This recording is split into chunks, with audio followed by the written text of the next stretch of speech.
Mr. President, I am pleased to convey the warm greetings and blessings of Pope Leo XIV to you and the representatives of the nations gathered here, and to congratulate you on your election to lead this assembly. At the outset, I would like to thank this General Assembly for the tribute paid to Pope Francis following his demise last April. As you may all know, when Pope Leo XIV was elected, his first words to the world were, "Peace be with you all." A peace that is unarmed and disarming, humble and persevering. In a word torn by wars and conflicts, he made peace to be his first message. Mr. President, the theme chosen for this year's general debate, Better Together, 80 Years and More for Peace, Development and Human Rights, highlights the ongoing importance of multilateral cooperation in addressing global issues. This is particularly pertinent this year, as the international community commemorates the establishment of the United Nations in 1945. It is an opportune moment to reaffirm the organization's core values of fostering international peace, development, and universal human rights, values that are all the more important in an increasingly fragmented world. It is crucial for the international community to take collective action to prevent and end conflicts, combat poverty, and advance human rights solemnly declared in the 1948 Universal Declaration, and one of the most important achievements of this organization. It is important to remember that isolationism leads to unpredictable instability, whereas unity fosters responsible resilience and shared progress. This is strikingly evident in the current circumstances, where escalating geopolitical tensions, a raging climate crisis, widening inequalities, and rising poverty demand renewed global solidarity. The United Nations must adapt itself to a transformed world and maintain its effectiveness in the face of emerging threats such as environmental degradation and technological disruption, which no single country can tackle alone. As representatives of all the nations of the globe, we are united by our shared humanity, created in the image and likeness of God, called to live in fraternity, solidarity, and mutual respect. In a world grappling with mounting challenges, it is necessary to recommit to the foundational pillars of peace, justice, and truth. It is imperative to explore and build on these pillars, while drawing lessons from history to forge a more equitable future. Mr. President, of the many crises currently affecting the international community, the war in Ukraine is one of the most profound and painful. Its prolonged existence is turning once vibrant cities into piles of rubble and extinguishing the smiles of children who should be growing up playing games instead of living amid the constant sound of sirens and in shelters. This war must end now. The Holy See renews the appeal made by Pope Leo XIV for an immediate ceasefire, which will pave the way for sincere and courageous dialogue. The Holy See is paying close attention to the situation in the Middle East with a view to achieving a just and lasting peace between Israel and Palestine based on a two-state solution in accordance with international law and all relevant United Nations resolutions. Pope Leo XIV implored that all the hostages be freed, that a permanent ceasefire be reached, that the safe entry of humanitarian aid be facilitated, and that humanitarian law be fully respected, especially the obligations to protect civilians as well as prohibitions of collective punishment, indiscriminate use of force, and the forced displacement of the population. Moreover, an equitable solution to the issue of Jerusalem based on international resolutions is essential for achieving a just and permanent peace.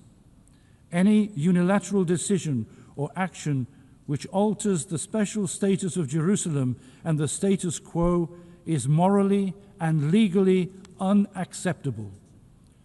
With regard to Syria, the Holy See supports the importance of a peaceful and just transition in the country, as well as the protection of the rights of Syrians of all ethnic and religious backgrounds without discrimination.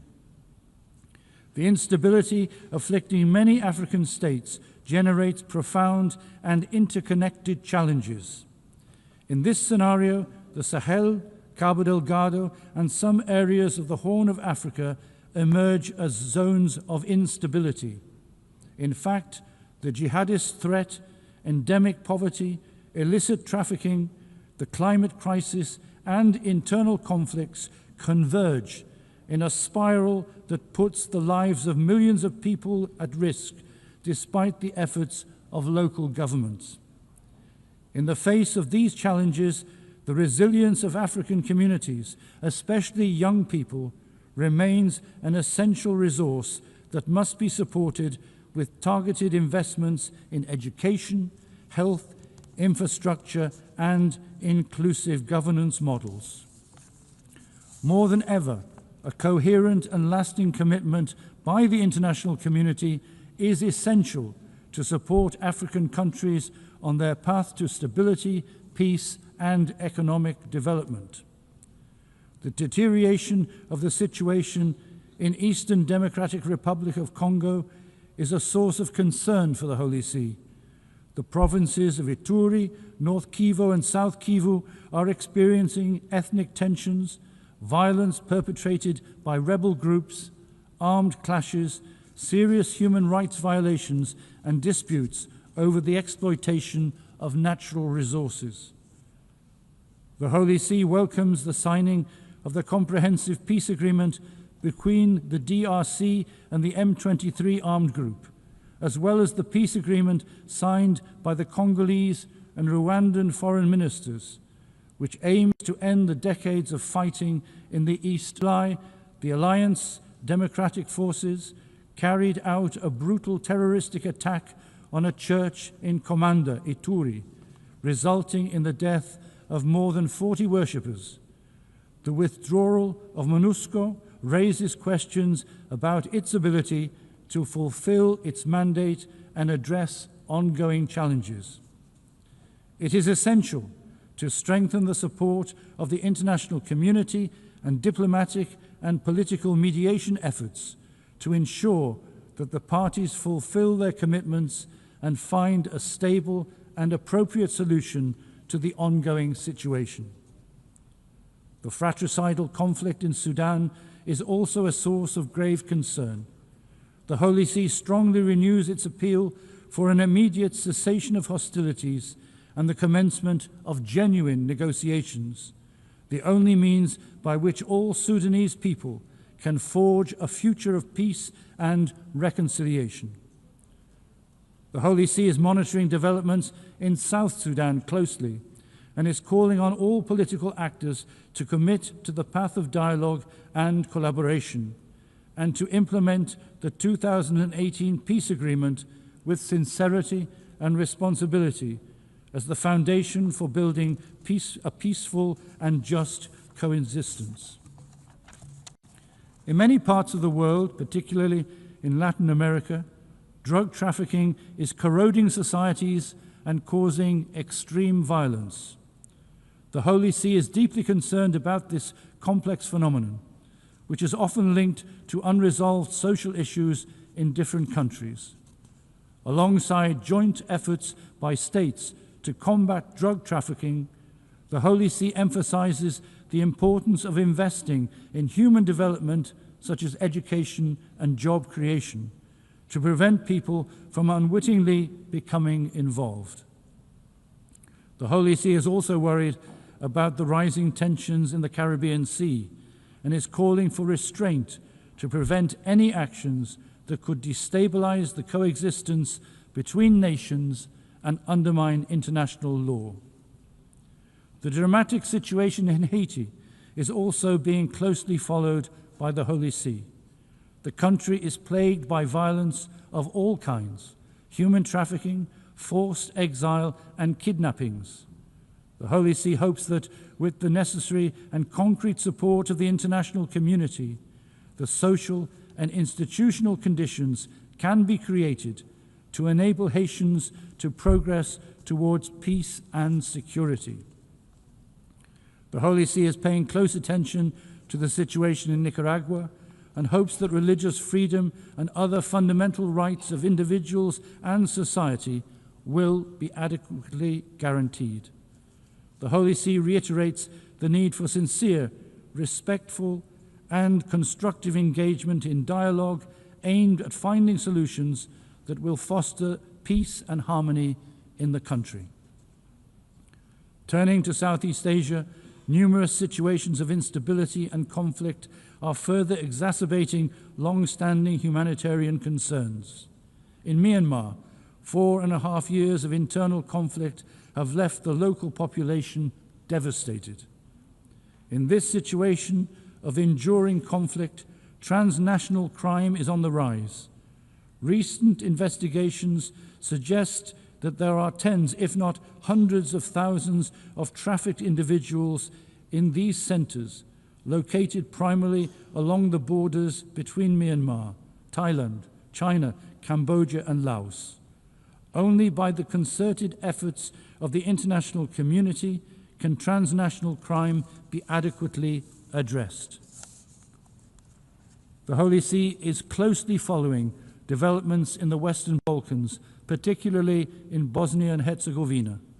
The Balkan countries are connected to European values for historical and cultural and geographical reasons, and they aspire institutionally to integrate with states that already belong to the European Union.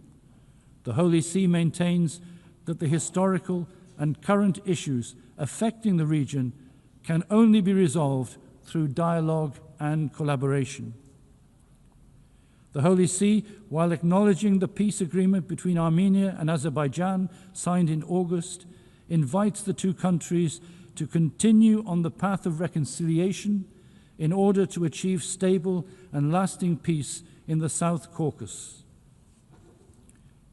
Mr. President, on the occasion of the 80th anniversary of the United Nations, the Holy See reaffirms the enduring importance of this institution and the significant good it has accomplished across numerous fronts since its founding in 1945. The United Nations continues to be a vital forum in which all nations engage in dialogue as sovereign equals to address global challenges. There is an increasing general agreement in the international community on the need to reform this institution by rediscovering its foundation and adapting it to reflect the needs of the current era. As Pope Leo XIV affirms, this effort demands a genuine willingness to engage in dialogue inspired by the desire to communicate rather than clash. As a result, there is a need to give new life to multilateral diplomacy and to those international institutions conceived and designed primarily to remedy eventual disputes within the international community. The Holy See calls for a recommitment to the original principles enshrined in the UN Charter.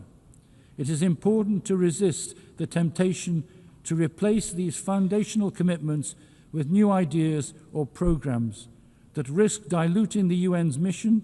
Central to this mission is striking a balance between the 4 pillars of the United Nations, promoting of human rights, maintaining international peace and security, achieving sustainable development, and upholding rule of law. The rule of law in particular is the sine qua non of a just international order, providing the foundation for all other efforts. This anniversary provides an opportunity to reinforce the United Nations position as a beacon of hope and a force for good in addressing humanity's most urgent needs.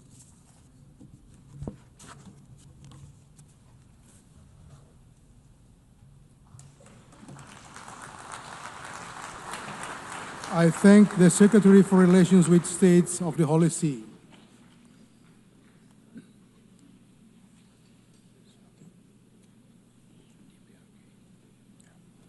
I now give the floor to His Excellency Kim Song-yong,